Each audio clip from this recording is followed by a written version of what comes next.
नमस्कार दोस्तों, मेरा चैनल कथा भक्ति सागर में स्वागत है। आज हम भीम शंकर नामक ज्योतिर्लिंग की कथा सुनेंगे। उसकी स्थापना कैसे हुई, कैसे नहीं। कामरूप देश में लोकहित की कामना से साक्षात भगवान शंकर ज्योतिर्लिंग के रूप में अवतरण हुए थे। उनका वह स्वरूप कल्याण और सुख का आश्रय है। ब्राह्मण सूर्य काल में एक महापराक्रमी राक्षस हुआ था जिसका नाम भीम था। वह सदा धर्म का विध्वंस करता था। वह समस्त प्राणियों को दुख देता था। वह महाबली राक्षस कुंभकर्ण के वीर्य और कंटकी के गर्भ से उत्पन्न हुआ था तथा अपनी माता के साथ सहस्र पर्वत पर निवास करता था। एक दिन समस्त लोगों को दुख मार देने वाले भयानक पराक्रमी दुष्ट भीम ने अपनी माता से पूछा, माँ, मेरे पिताजी कहाँ हैं? तुम अकेली क्यों रहती हो? मैं यहाँ यह सब जानना चाहता हूँ। अर्थात मुझे बताओ। कड़कटी बोली, बेटा, रावण के छोटे भाई कुंभकर्ण तेरे पिता हैं। भाई सहित उस महाबली वीर को श्री राम ने मार डाला। मेरे पिता का नाम कड़कट और माता का नाम पुष्की था। विधार मेरे पति थे जिन्हें पूर्व काल में राम ने मार डाला। अपने प्रिय स्वामी के मारे जाने पर मैं अपने माता पिता के पास रहती थी। एक दिन मेरे माता पिता अगस्त मुनि के शिष्य सुचित्र को अपना आहार बनाने के लिए गए थे। वह बड़े तपस्वी और महात्मा थे। उन्होंने कुपित होकर मेरे माता पिता को भस्म कर डाला। वे दोनों मर गए। तब से मैं अकेली होकर बड़े दुख के साथ इस पर्वत पर रहने लगी। मेरा कोई अवलंब नहीं रह गया। मैं असहाय और दुख से आतुर होकर यहाँ निवास करती थी। इसी समय महान बल पराक्रम से संपन्न राक्षस कुंभकर्ण, जो रावण के छोटे भाई थे, यहाँ आए। उन्होंने बलात् मेरे साथ सगामत किया। फिर वे मुझे छोड़कर लंका चले गए। तत्पश्चात तुम्हारा जन्म हुआ। तुम भी पिता के समान ही महान बलवान और पराक्रमी हो। मैं तुम्हारा ही सहारा लेकर यहाँ कालक्षेप रहती हूँ। ब्राह्मणे करकटी की यह बात सुनकर भगवान पराक्रमी भीम कुपित हो यह विचार करने लगा कि मैं विष्णु के साथ ऐसा बर्ताव करूं जिससे मेरे पिता को मार डाला। मेरे नाना नानी भी उसके भक्त के हाथ से मारे गए। विराध को भी उन्होंने भी मार डाला। इस प्रकार मुझे बहुत दुख दिया। यदि मैं अपने पिता का पुत्र हूँ तो श्री हरि को अवश्य पीड़ा दूंगा। ऐसा निश्चय करके भीम महान तप करने के लिए चला गया। उसने ब्रह्मा जी की प्रसन्नता के लिए 1000 वर्षों तक महान तप किए। तपस्या के साथ साथ वह मन ही मन इंद्रदेव का ध्यान किया करता था। तब लोक पितामह ब्रह्मा उसे वर देने के लिए गए। इस प्रकार बोले, ब्रह्मा जी बोले, भीम, मैं तुम पर प्रसन्न हूँ। तुम्हारी जो इच्छा हो उनके अनुसार वर मांगो। भीम बोला, देवेश्वर कमलासन, यदि आप प्रसन्न है और मुझे वर देना चाहते हो तो आप मुझे वैसा बल दीजिए जिसकी कहीं कोई तुलना ना हो। ऐसा कहकर उस राक्षस ने ब्रह्मा जी को नमस्कार किया और ब्रह्मा जी भी उसे अभिष्ट वर देकर अपने धाम को चले गए। ब्रह्मा जी से अत्यंत बल पाकर राक्षस अपने घर आया और माता को प्रणाम करके शीघ्रता पूर्वक बड़े गर्व से बोला, माँ, अब तुम मेरा बल देखो। मैं इंद्र आदि देवताओं तक उनकी सहायता करने वाले श्री हरि का महान संहार कर डालूंगा। ऐसा कहकर भगवान पराक्रमी भयानक पराक्रमी भीम ने अपने इंद्र आदि देवताओं को जीता और उस सब को अपने अपने स्थान से निकालकर बाहर किया। तदुपरांत देवताओं की प्रार्थना से उसका पक्ष लेने वाले हरि को भी उसने अपने युद्ध में हराया। फिर प्रसन्नता पूर्वक पृथ्वी को जीतना प्रारंभ किया। सबसे पहले वह कामरूपी देश के रक्षा सुदृक्षिण को जीतने के लिए गया। वहां राजा के साथ उसका भयानक युद्ध हुआ। दुष्ट असुर भीम ने ब्रह्मा जी के दिए हुए उस वर के प्रभाव से शिव के आश्रित रहने वाले महावीर महाराज सुदृक्षिण को परास्त कर दिया। वह समग्रयुत उनका राज्य तथा सर्वस्व अपने अधीन में कर लिया। भगवान शिव के प्रिय भक्त, धर्म प्रेमी, परम धर्मात्मा राजा को भी अपने कैद कर लिया और उनके पैरों में भी बेड़ी डालकर उन्हें एकांत स्थान में बंद कर दिया। वहां अपने भगवान के प्रति उसकी शिव की उत्तम पार्थिव मूर्ति बनाकर उन्हीं का पूजन भजन आरंभ कर दिया। उन्हें बारंबार गंगा जी की स्तुति की और मानसिक स्नान आदि करके पार्थिव पूजन की विधि से शंकर जी की पूजा संपन्न की। विधि पूर्वक भगवान शिव का ध्यान करके पुराण पंचुर पंचामंत्र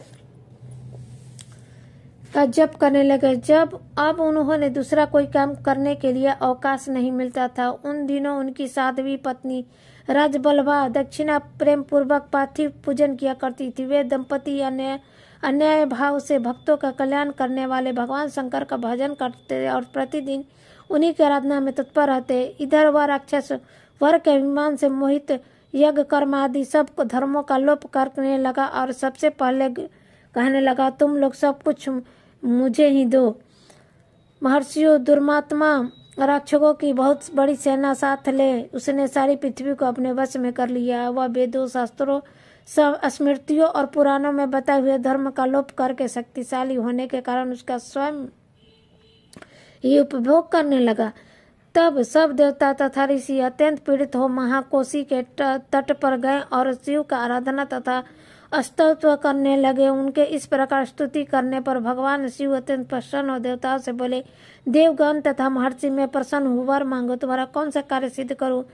देवता बोले, देवेश्वर आप अंतर्यामी हो, अतः सबके मन की सारी बातें जानते हो, आपसे कुछ भी अज्ञात नहीं है। प्रभु महेश्वर, कुंभकर्ण से उत्पन्न कर्कटी का बलवान पुत्र राक्षस भीम ब्रह्मा जी के दिए हुए वरदान से शक्तिशाली हो देवताओं को निरंतर पीड़ा दे रहा था। आप उस दुखमयी राक्षस का नाश कर दीजिए, हम पर दया कीजिए, विलंब न कीजिए। शंभु ने कहा, कामरूप देश के राजा सुदक्षिण मेरे श्रेष्ठ भक्त हैं, उनसे मेरा एक संदेश कह दो, फिर तुम्हारा सारा कार्य सिद्ध हो पूरा हो जाएगा। उससे कहना, कामरूप देश के अधिपति महाराज सुदक्षिण, प्रभु तुम मेरे विशेष भक्त हो, अतः प्रेम पूर्वक मेरा भजन करो। दुष्ट राक्षस भीम ब्रह्मा जी का वर पाकर प्रलभ हो गया है, इसलिए उन्हें तुम्हारा तिरस्कार किया है तुरंत, परंतु अब मैं इस दुष्ट को मार डालूंगी, इसमें संदेह नहीं है। ब्राह्मणों, तब उस सब देवताओं ने प्रसन्नता पूर्वक वहां जाकर उन महाराज से शंभु की कही हुई बातें कह सुनाई। उससे वह संदेश कहकर देवता और महर्षियों को बड़ा आनंद प्राप्त हुआ। वे सब के सब शीघ्र ही अपने अपने आश्रम को चले आए। इधर भगवान शिव की अपने गणों के साथ लोकहित की कामनाओं से अपने भक्तों को रक्षा करने के लिए सादर करके निकट गए और गुप्त रूप से वहीं ठहर गए। इसी समय कामरूपेश्वर ने पार्थिव शिव के सामने गढ़ ध्यान लगाया और आरंभ किया। इसमें भी किसी ने राक्षस से जाकर कह दिया कि राजा तुम्हारे लिए कोई पूर्व चरण कर रहे हैं। यह समाचार सुनते ही वह राक्षस कुपित हो उठा और सुनो, उनको मार डालने के लिए इच्छा से नंगी तलवार हाथ मिले राजा के पास गया। वहां पार्थिव आदि को सामग्री स्थित थी। उसे देखकर उसके प्रयोजन और स्वरूप को समझकर राक्षस ने यही माना कि राजा मेरे लिए कुछ कर रहा है, अतः सब सामग्री को इस नरेश को मैं बलपूर्वक उसी नष्ट कर देता हूँ। ऐसा विचार कर उस महाक्रोधी राजा ने राजा को बहुत डांटा और पूछा, क्या कर रहे हो। राजा ने भगवान शंकर पर रक्षा का भार सौंप कर कहा, मैं चराचर जगत के स्वामी भगवान शिव का पूजन करता हूँ। तब राक्षस भीम ने भगवान शंकर के प्रति बहुत तिरस्कार युक्त दुर्वचन कहकर राजा को धमकाया और भगवान शंकर ने पार्थिव लिंग पर तलवार चलाई। वह तलवार उस पार्थिव लिंग का स्पर्श भी नहीं कर पाई और उसे साक्षात भगवान का हर वहां प्रकट हो गए। देखो, मैं भीमेश्वर हूँ और अपनी भक्त की रक्षा के लिए प्रकट हुआ हूँ।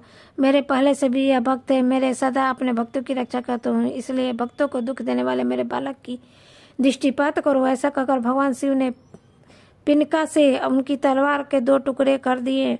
तब उस राक्षस ने फिर अपना त्रिशूल चलाया। शंभु ने उस दुष्ट के त्रिशूल को भी सैकड़ों टुकड़े कर डाले। तदुपरांत शंकर जी के साथ उनका घोर युद्ध हुआ, जिससे सारा जगत क्षुब्ध हो गया। तब नारद जी ने आकर भगवान शंकर से प्रार्थना की। नारद बोले, लोगों को भ्रमण में डालने वाले महेश्वर मेरे नाथ, आप क्षमा करे। तिनकों को काटने के लिए कुड़हाड़ चलाने की क्या आवश्यकता है, शीघ्र ही इसका सहार कराइए।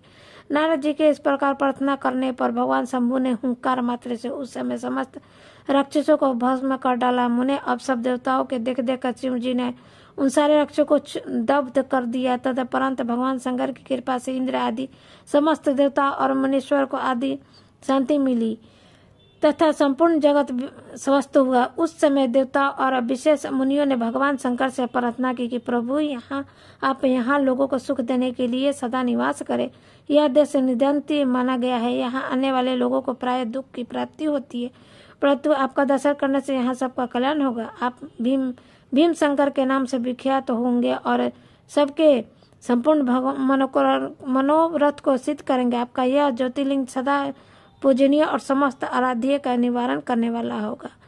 उनके इस तरह प्रार्थना करने पर लोकहितकारी स्वयं भक्तवत्सल परम स्वस्थ शिव प्रसन्नता पूर्वक ही स्थित हो गए।